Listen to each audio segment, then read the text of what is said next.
దేవుడు కరుణిచ్చిన పూజారి వరమియలేడన్నట్టే తయారైంది సర్కార్ హాస్టల్లో చదువుకునేటి పొలగాళ్ల పరిస్థితి.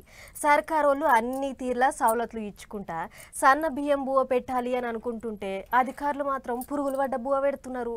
1-2 వద్దులంటే ఏదో తెలవక పడతాయి కానీ దినం అట్లనే పురుగులు పడ్డ బువ్వ వండి పెడితే ఎవరు లూకుంటారు, ఎట్లా తింటారు చెప్పుర్రి. నీళ్ల పప్పు, పులుగుల అన్నం, ఇత్తుల మెతుకులు, ఉప్పు కారం లేని పులుసు. ఆదిలాబాద్ జిల్లా బోధు మండలంలో ఉన్న ఎస్టీ హాస్టల్లో చదువుకునేటి పొల్లగాళ్లకు పెట్టేటి బువ్వ ఇది. అన్నేమో గాని అన్నంలో మెతుకుల కంటే పురుగులే ఎక్కువ ఉన్నాయట. అదేందని అడిగితే తీసేసి తినమంటులాట, లేకుంటే టీసీ తీసుకొని పొమ్మని బెదిరిస్తులాట. ఇది మేమంటున్న మాట కాదుల్లో, గా బువ్వ తినలేక హాస్టల్ ఉండేటి తమ్ముళ్ళు చెప్తున్న మాటే. కావాలంటే ఇనురి మీరే. వంకాయ కూర మొన్న మీరు కూరలు అన్నట్లా తినబుద్ధి కాలేదు సార్.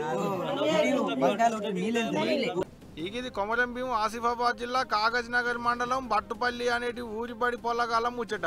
బడికి పోవాలంటే భయం, బయలకేంచి ఇంటికి రావాలంటే భయం. ఎందుకంటే గంత అచ్చంగా ఉన్నాయి మరి ఆ ఊరి తోవలు. నడుచుకుంటూ పోతే బుడిదొచ్చి మీద పడుతుంది, ఆటోలలో పోదామంటే నడువుల్లోతు నీళ్లు. అందుకనే అధికారులు రావాలే ఈ రోడ్డు ముచ్చటేందో చెప్పాలని రోడ్డుకు అడ్డంగా కూర్చొని ధర్నా చేసిరు బడి పొల్లగాళ్ళు. తవ్వకడ్డంగా కంపపాతి మరి ధర్నా చేస్తుంటే చూడూలి వాళ్ళకి ఎంత తిప్పలైతుందో దినం బయలకు పోవాలంటే. కానీ చూడూలి ఎట్లుందో కథ, అంగట్లో అన్ని ఉన్నా అల్లున్నట్లే శని ఉన్నదంటే ఇదే కావచ్చునేమో మరి. సన్న బియ్యం వండాలే, 3 పూటలు పుష్టిగా బువ్వ పెట్టాలని సర్కారు అంటుంటే అధికారులు మాత్రం హాస్టళ్ల పరుగును అంగట్లో అరాజు పాలు చేస్తున్నారని దుబ్బెత్తిపోస్తున్నారు పొల్లగాళ్ళ అవయ్యలు. మరి ఇంత అవుతుంటే పెద్ద ఆఫీసర్లు ఏం చేస్తున్నట్టు. కానీ నెలి గింత పాపం అయితే ఎట్టనో ఏమో పోండ్రి.